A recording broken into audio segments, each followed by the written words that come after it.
All right, well, good morning. You guys are all over here in class, and I'm in the other building getting ready to preach. And I apologize for not being able to do both at the same time, but I apparently only one person. So I wanted to talk with you guys today, and I didn't want to miss our lessons on justice, so I thought we would do it this way with the video. I hope you can pay attention and not get bored and stay with me a little bit as we talk about justice today. And today we're talking about our second portion, which is justice between people. Justice between people.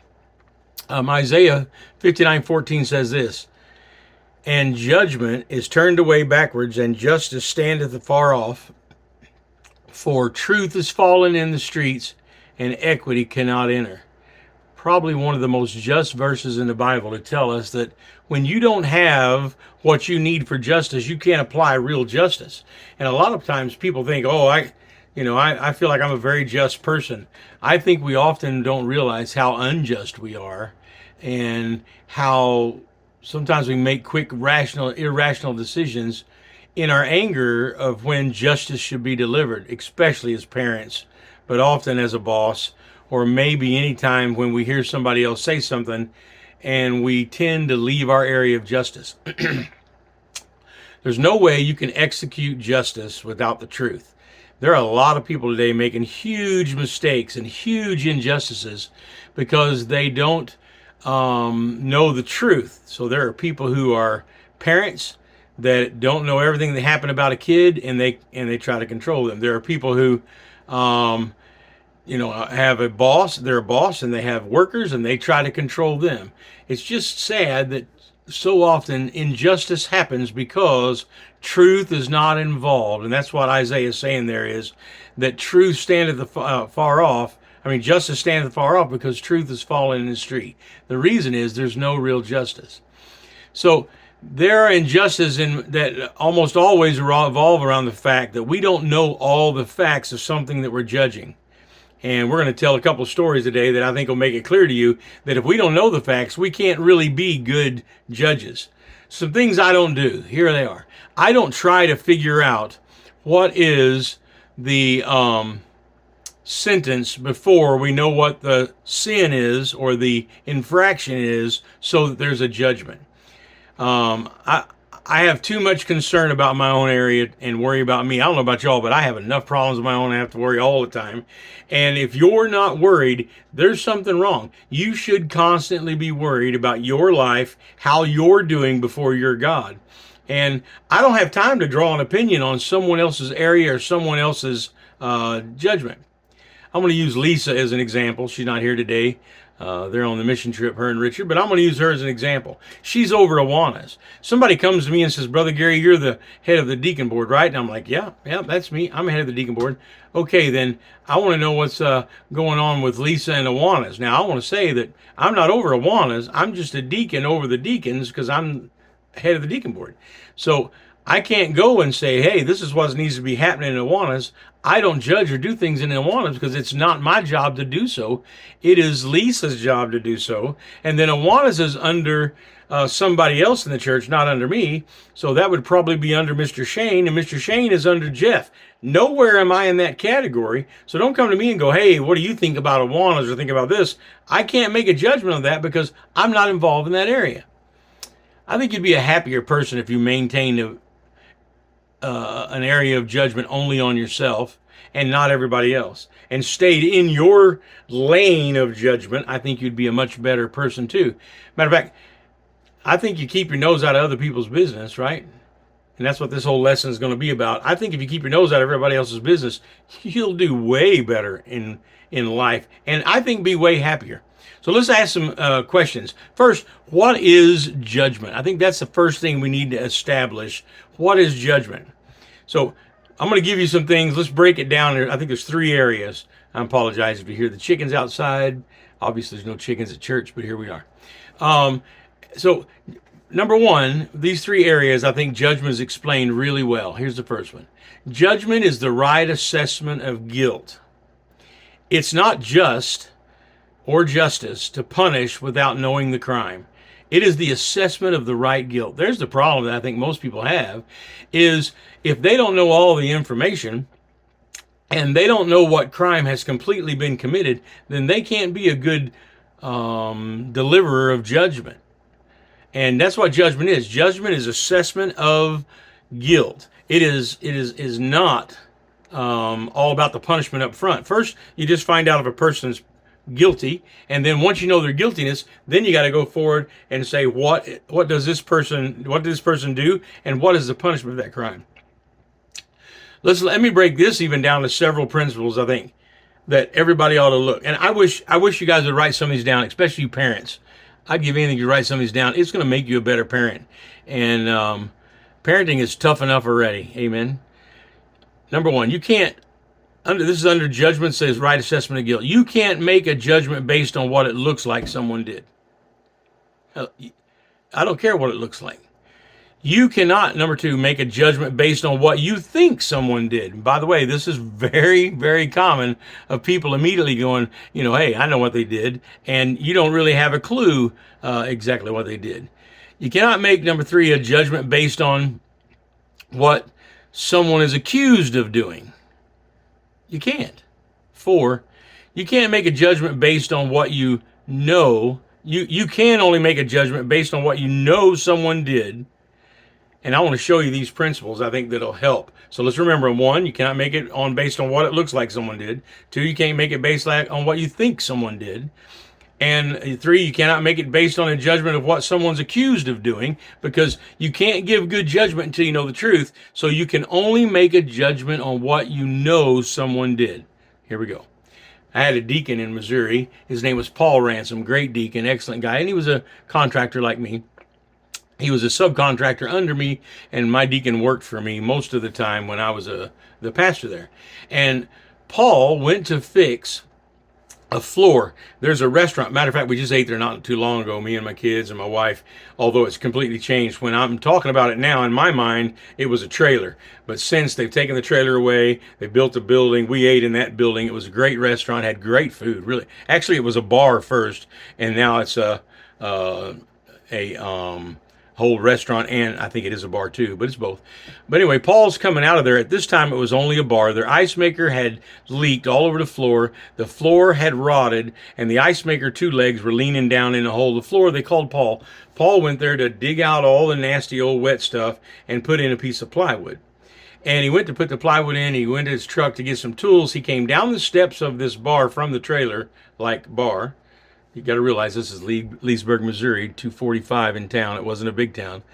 And he comes down the steps, and right outside the steps, between the steps and about maybe 4 or 5 foot to his truck, Paul trips on a rock, twists his ankle really bad. Matter of fact, had to go to the hospital that day and get it x-rays because he thought he broke it. Twists his ankle really bad, falls and grabs the truck and holds on to his antenna, and on his new truck bent his antenna. While he was doing that, one of the ladies of our church, quite the busybody, of course, was driving by.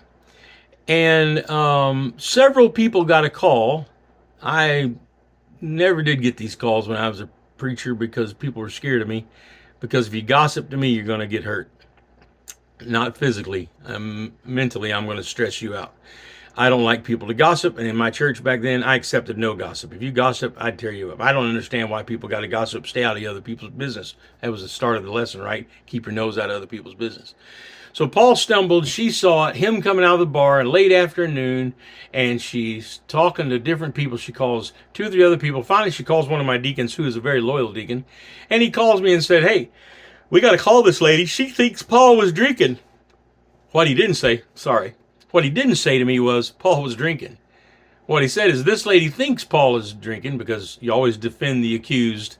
I'd rather be wrong by too much doubt than too much guilt. I'd rather somebody get away with something than me make somebody guilty and then they didn't do it. So Paul was not drunk, but she thought he was drunk, coming out of the bar. He's our deacon of our church, and she's like, "Hey, this guy, what's going on here?"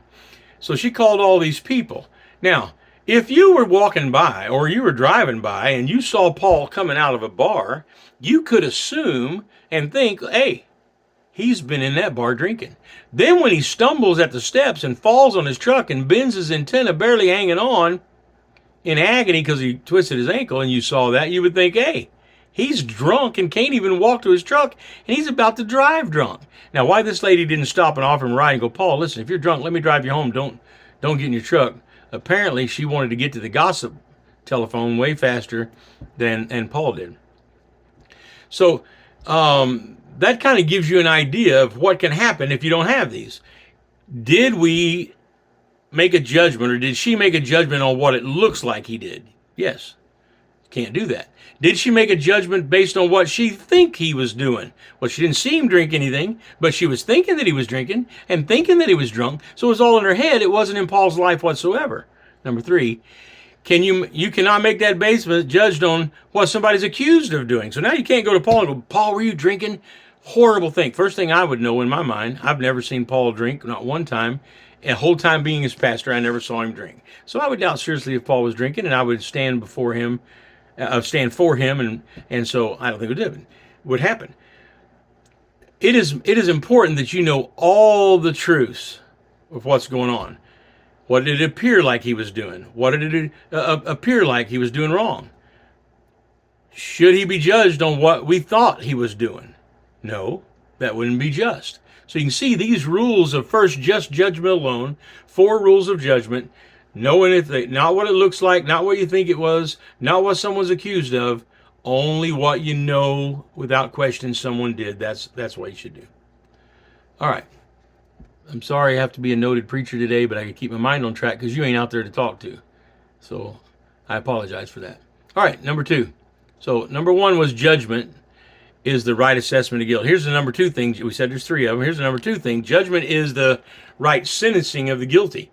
This is where people make a huge mistake. They blow things so out of proportion when something happens, and they're just as guilty as anyone else. I had somebody come to me a few weeks ago, and they were talking to me about someone else's sin. And I said, hey, stop for a minute. We need to pray.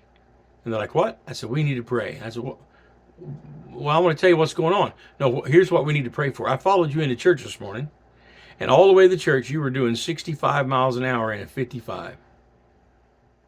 Now, they live, I guess, just outside of Pooler in what's considered the edge of Guyton or whatever, I don't know. They came on to 17. I was on behind them on 17. They were doing 65 miles an hour on the way. But when they got to church, they wanted to discuss someone else's sin. I said, first, before we discuss anything, we got to beg God not to kill you for breaking the law when the Bible says you're supposed to obey the law. What I did, immediately I made them guilty of something I've seen them do. I know they were doing it because they were in my way. I wanted to go faster than 65. But we got to make sure that when someone wants to all of a sudden get all huffy and punish somebody because they're sinning, make sure that you're not out of control just a little bit yourself. The punishment of a crime must be equal to the crime that's committed. Let me say it again. The punishment of a crime must be equal to the crime that's committed. There's the biggest problem. People want to blow something out of proportion. A mom sometimes flies off the handle after a kid's done something 4 or 5 times in a row in a single day, and all of a sudden she just flies off the handle. Why did you throw that thing on the floor? You know you and the screaming and the ridicule and the hurt to the child has nothing to do with what he just did. It has to do with the other 4 things that weren't punished for or let go until it built up till finally the mama just couldn't, I can't take no more. That's the way we get. And the reason is we don't give the right assessment of punishment to meet the crime when the crime is committed. That's why when you go outside of the halls of justice, you see Lady Justice holding her hands, and each hand she's weighing and balancing, because that's what justice is. It's a balance of the scale with the crime committed and the punishment that needs to be given. Now, how do we know that? If there is no punishment, there's no justice. If there is too much punishment, there is no justice. Either one of those are correct. So if I underpunish someone, they're going to do it again. Everybody wonders why is all these people 5th and 6th times offenders that we hear about on the news. They got out and they did it again. They got out and they did it again. We watched Cops the other night. I don't know if you guys ever watched Cops, but the guy's like, you been arrested? Yeah. What for? A grand larceny. He had a whole list of things to put on there. Listen, I'm telling you, that's the way it is if you're not careful. There's a whole line or list of things that we do, and we don't realize we should be punished for all of those, and we're not being punished for all those. There has to be a balance or a scale of what's going on when these things happen. So if there's no punishment, then there's no justice. If there's too much punishment, there's still no justice. The weight of the punishment must exactly balance the weight of the crime. Let me say it again. The weight of the punishment must exactly balance the weight of the crime. And there's times when some crimes are committed, you can't change what happened. You have to live with what it is, whatever that is. But the principles preset, this is the way it was. We're going to talk about in a minute the Old Testament. That's the way it is now. Let's talk about breaking down into several different principles, how to explain to be just in sentencing of guilt. If you're going to be just, how do you sentence how you're guilty? Here's what I think is the best way to do that. First, punishment should be predetermined. Punishment should be predetermined. In our house, before we had Tutu come, she's our nanny. She's been with us now maybe 17 years. So Tutu is our nanny. Before she came, Tiffany wrote a whole book out of everything we could think of, because on our refrigerator was a list of, I want to say maybe 35 or 40 crimes. What Tiffany and I did is we sat down and wrote down every single crime and every single punishment. So everything you do wrong, there's a punishment for. If you lie, it was 3 swats. If you didn't do your chores, it was 1 swat. If you didn't do this, it was grounding. They were all listed out, every single infraction that we could think of that kids would do. And might I say, they can do a lot. Every single infraction that they could do, we tried to write down and have a rule for that. One time William was getting in trouble and Tutu was getting on him, and she said, you know when your dad gets home, you're going to get in trouble for that. You know what the punishment is, don't you? And he looked at Tutu and said, don't you have a book? Because Tiffany typed up a whole book to tell her all the things that how we correct and what we do. And so Tutu did have a list, by the way, but I don't think that was in William's favor to say that. Justice cannot stand by judgment calls. Let me say it again. Justice cannot stand by judgment calls. Here's why. Today I feel really good. Blake got a speeding ticket and he's trying to get out of the speeding ticket and he wanted to get out of it. So he goes to the judge, but here's what happened. The judge didn't have a good day. This was, I think, on a Wednesday. And on Friday, here's what's going on. Blake was speeding on 21. On Friday, there's a case about someone speeding on 21. The judge has to see over that case and been reading on it for like 2 weeks. So he had all the evidence in his head before he judged the case. Number 2. Blake was doing way more and way faster than he should be doing. This person that's going to be judged on Friday was doing way more and way faster than they should on the person. So the judge gets ready. He could have given mercy. Matter of fact, the prosecutor said, I think he'll agree with my stuff and let Blake off and help him with this. And then Blake will have to do some community service and he'll have to file this and he'll have to take these classes. And I think he'll let him off. The judge didn't let him off. The judge was having a bad day because he knew in 2 days, the guy on Friday was speeding on the same road as Blake and killed a woman. Justice sometimes should not be left to the human mind, because if there's an infraction of the law, there'll be an exact problem of the law, and then you got it. When you leave it to how you feel today, well, what if a judge is having a horrible day? Me and Tiffany were telling him before he went to court, if the judge is having a bad day, it's going to suck for you. If the judge is going to have a good day, it's going to be good for you. So in order to have the justice or be just in your decision, it would be better to have a predetermined decision about the infraction. That's why I think, like in churches, there's all kinds of problems, or in Christian schools in churches, there's all kinds of problems, because nobody sat down and wrote all the laws, so they leave it up to somebody to make a call. Well, a guy comes in and he's done something 10 times, and you go, well, if you've done this, and then now this is your punishment. And then another person come in and does the exact same thing, and they get a weaker punishment because of that. That doesn't make sense, right? There's a problem with those two, because they both should get the same justice, but they don't. That's what, by the way, that's why a lot of Christian schools are in church. I hope if our church ever has a Christian school, preacher sits down and says, these are the rules for our kids. These are how it's going to be. Here's the punishment for every single crime we listed out. Then there's no judgment call. We just look across the line. Yep, there you go. That's what you do. And we fix that. God uses that system in the Bible, by the way. Anybody ever read Romans 3:23, for the wages of sin is death? The wages of sin, if you're going to sin, then you have to die. There's a judgment, there's a listing of the payment for when you do this item. God was establishing punishment for a crime. All right, so first was the punishment should be predetermined. Secondly, now is knowledge of the rule should be considered. A person should know the rule and know what its consequences are before they do it. We had William and Dylan were young. We had tables in our church we'd set up on Sunday for the kids. And William and Dylan went in back in our Sunday school room. It was actually a regular school, but we used the building for our church. And they went back in the room, and by golly, if they weren't running on the tables. Now, if you go to our list on the refrigerator, it didn't have a list of don't run on the tables, or if you do, you're getting 3 swats. So we call in William and Dylan. They're maybe 5 or 6, 7 years old. They're running on the tables, and we say, were you running on the tables? And Dylan goes, yes. And William goes, no. And Peggy walked by, one of the ladies in our church, and said, she heard what we're saying, and she said, I didn't see Dylan on the tables, but I definitely saw William on the tables. So after church, we get home. I asked William and Dylan to come in. I tell them, you can't run on the tables. That's what it is. We're going to make a rule, run on the tables. You run on the tables, you're going to get a couple swats. Do we understand each other, boys? Yes, we do. All right. Dylan, you can go. William, you got to stay for swats. You got 3 swats coming. He goes, why did I get punished for running on the table, but Dylan doesn't? William, you lied. And on the list, there is a punishment for lying, and that's 3 swats. So you're getting 3 swats because you lied. You're not getting swats because you ran on the table. You're getting swats because you lied about running on the table. That's why I think, have you ever read the verse where the Bible says, it will be greater for Sodom and Gomorrah than it is for Tyre and Sidon at the end times? Why? Tyre and Sidon had a Bible.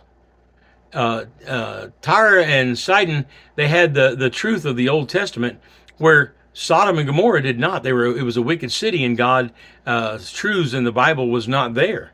So yes, they were destroyed, and yes, they were burned by fire, and yes, God destroyed Sodom and Gomorrah. But he said it's worse for Tyre and Sidon. They had the words of God, they knew the truth, and didn't follow the truth. So henceforth, the consequence is more severe or exact when you know what the punishment for the crime is. If you speed, you get a ticket. That's it. So don't get mad when a cop pulls you over and you've been speeding. The Bible says this in Acts 17, verse 30. It says, the times of this ignorance God winked at. God has set up many things in the Bible that we know are wrong and wrong to do, and we should be doing exactly what God wants us to do. In the Bible, it talks about having the husband of one wife, or being the husband of one wife. Because back in Bible times, a man would take multiple wives to have children, to have more and more children. But that's not the way God wanted it. He wanted him to be the husband of one wife. That's why when you have a deacon or a preacher, God says they can't be the husband of 2 women. They can only be the husband of 1 woman, because you can't do that. I mean, think if you had 4 wives and 4 mother-in-laws. If you're a mother-in-law in this room, I apologize, but think about that. If you had 4 mother-in-laws and 4 wives, every day when you come home, the to-do list would be too much. You're not going to be a real help to the church, or a help to God, or a good worker for God. And that's what he's saying. He's saying this is the problem. The problem is you can only have 1 wife, and that's what he's saying. Why is it wrong now and not then? It was wrong then and now, both times, to have more than 1 wife, because you couldn't be a really good husband and have the right intimate God-given relationship God wanted. But man, because of his hardness of his heart and the way he is, multiple women were a choice at that time. Even biblical men that we know, that we hold up as great biblical men from the Old Testament. Now, number 3. Judgment is the right treatment of the sentence. So let's go up and get these to make sure we understand them really well. Number 1 was judgment's the right assessment of guilt. Number 2 is judgment is the right sentencing of the guilty, making sure the punishment fits the crime. Thirdly, now judgment I missed one, by the way. On our others, which were underneath number 2, we talked about having the right justice, or knowing what the weight of the punishment of the guilty is. Right? So, sorry, I had to take that. Judgment is then having that right decision First, being punished in predetermined punishment. Secondly, having a knowledge of the rule. Got to be considered that they have a knowledge of the rule. And then third was consider any precedent before. If you've gotten onto someone before and made a punishment, that should be the same. We are very strict in our household that whatever we did with one kid, we do with the other kid. I think that's really important when you're a parent. But it should be that way at work. It should be that way everywhere else. When somebody does something and you let them go, if that same thing happens again, they should be let go for the same thing. If it's precedent, you should do it. Okay, sorry. I forgot that one. All right, now, third then is the judgment is the right treatment after the sentence. Let me say this. This is where people are horrible. This is where the world is so bad. Judgment is the right treatment after the sentence. When someone's sentenced and they're punished, how you treat them is different. Now it's time for love. The Bible says, ye in Galatians chapter 6, ye which are spiritual, go and restore such a one that's caught in a problem or has a problem. You're supposed to help them, right? Punishment for a wrong deed is the same as payment of a debt.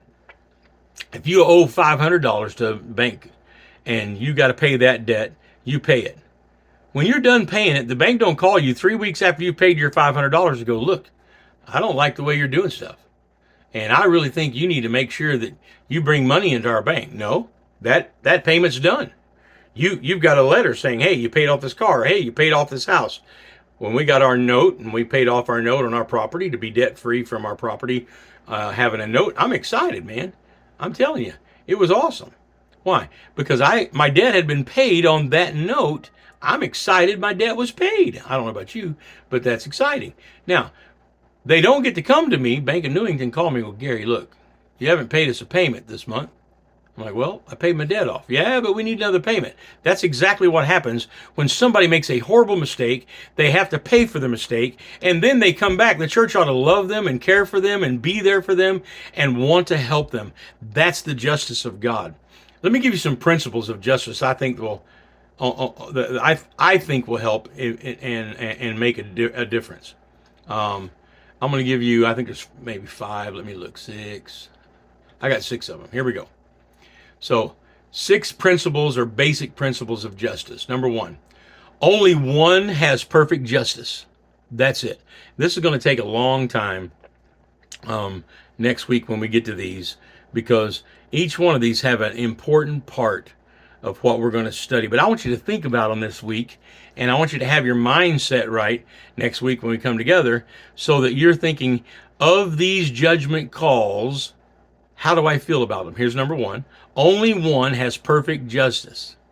God is always just, and only his justice is always perfect. You and I may not agree on what justice is.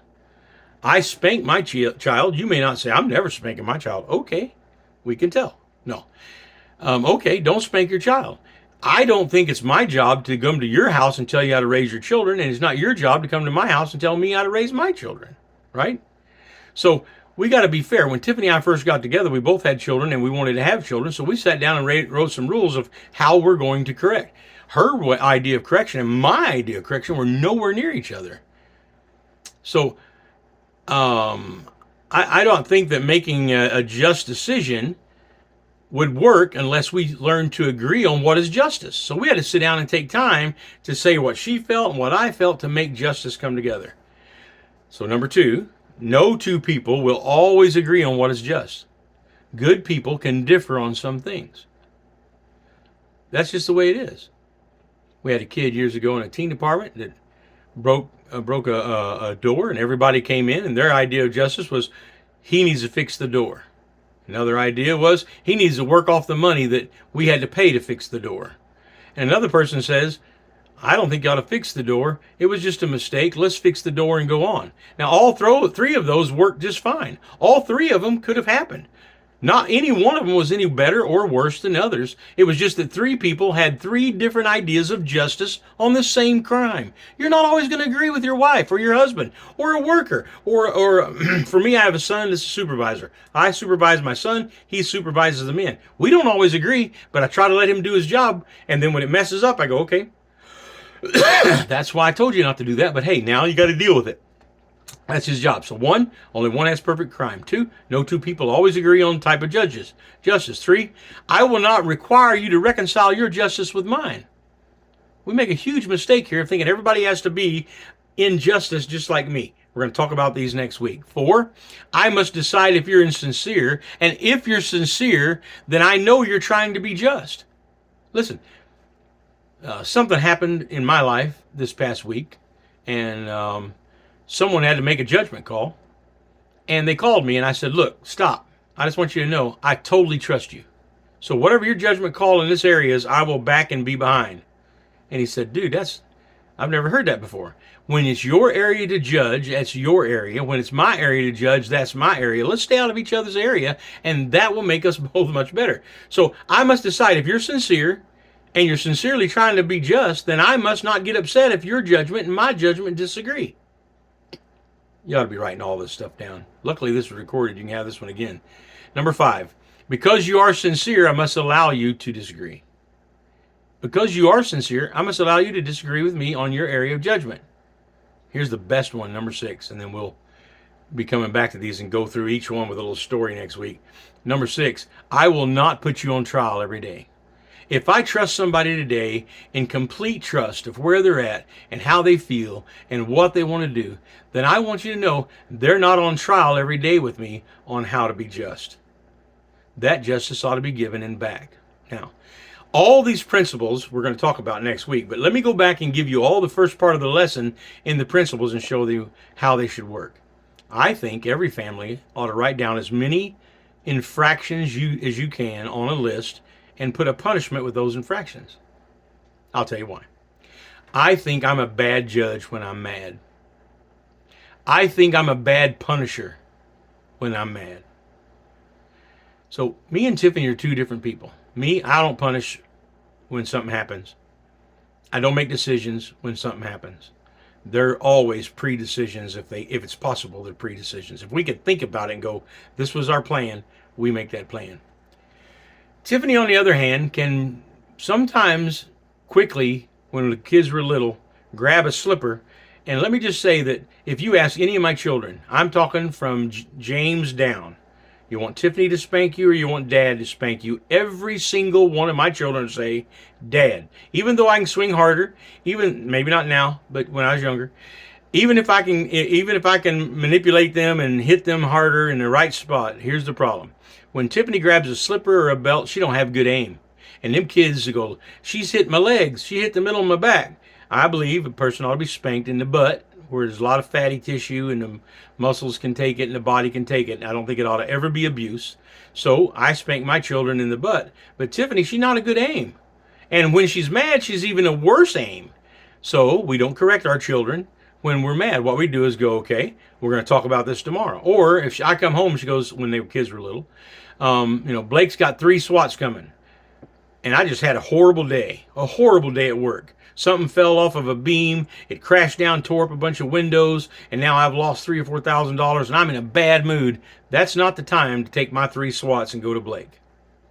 That makes me a bad punisher. Now remember, the punishment must fit the crime. So if I'm mad when I punish this time and I'm not mad when I punish this time, them 2 spankings won't be the same. So sometimes I would go, okay, boys, I'm not going to spank you today. I'll maybe spank you tomorrow. And the next day I wake up and go, nope, Dad's not ready yet. How about the next day? Now, that, by the way, I think those waiting days were worse for my kids than the actual spanking. But that's the way it's supposed to be. I'm supposed to be a good, just father, and I can't do that when I'm angry. I don't make decisions when I'm upset with my wife. I don't know about y'all, but my wife and I, we don't hardly ever argue. But when we do, I don't make a decision when I'm upset with my wife. I think my wife needs to be in every decision that we do for our family. I am not a dictator in my home. I know I'm headstrong and I know I say a lot of stuff and I'm loud, but me and Tiffany are a team. Our children never see us say something bad or disagree or argue in front of them, ever. Not one of my kids have ever seen it. We go alone and we talk it out. We figure out what the game plan is, and then we go. Sometimes the boys will come in and they'll tell us something they did and they did at school or got found. I'm like, oh my goodness, that was so stupid. Why did you do that? And I'm like, look, and Tiffany will go, hey, wait a minute. Why don't you go outside for a minute? And she'll say Blake or Evan or William or Dylan or Jared or James, hey, you go outside for a minute and let me and my dad talk for a minute. And then she'll say, let's make sure that the punishment's going to fit the crime. Let's make sure that we're doing this right. let's make sure that we're not making it where you don't ever want to go to school. And I'm like, yeah, okay, because I was going to kill him, but now you just want to spank him. Spanking's better than killing. All right, let's do that. You got to come up with a plan, but you need to be a team to do that. What you don't need to have your kids see, or family sees, or people even in public see. I try to never embarrass my wife in public. Now, I know I am an embarrassment to my wife in public. I'm okay with that. But what I mean is, I try not to embarrass my wife in public or ever say anything that would make her feel embarrassed. Why? She's the greatest thing in my life. Then I must always try to be just in my relationship with my wife, no matter what it is. So I can't make a decision when we're upset and fighting. I've got to wait for a decision. I don't think you ever ought to make a decision when you're drunk. I don't think you ever ought to make a decision when you're wounded and upset and sad. I don't think you should make a decision when you're bad. Most always, those are really bad decisions. Horrible decisions. Kids every day are making a decision to commit suicide at a time when their mind is the weakest and their spirit is down. Families get divorced at the time when it's the lowest in their life and they're hurting the most. When what they ought to do is say, let's don't get divorced right now or talk about divorce. First, let's just fix problems, see what we can do, and then let's sit down and talk. I think so many things would change in life if people would do that, but they don't. All they want to do sometimes is just go after one another in these principles and tear down justice. I think we've got to look at people in these 6 things we're going to talk about next week and in our life and go, how do we make these right? How do we fix them? And how do we move forward? That's what we've got to do. All right, it's been great to be with you guys. Come on over. I'm going to preach in a few minutes on Ephesians chapter 4, 1 through 12. One of my favorite scriptures. I love to quote it. Me and Richard and Lisa and Tiffany were out Wednesday night, and I told them, man, I love to quote this scripture. It's one of my life verses because I want to be a good pastor and teacher, that we follow this. But we're going to talk about the work of the ministry. But thank you guys for being here. I'm sorry it was a video, but I wanted you to hear the lesson from me. I think these lessons are important, and I hope you didn't fall asleep on me. I don't get to see what's going on out there. Nope. So I love you guys, and I'll see you all in a few minutes. Thanks.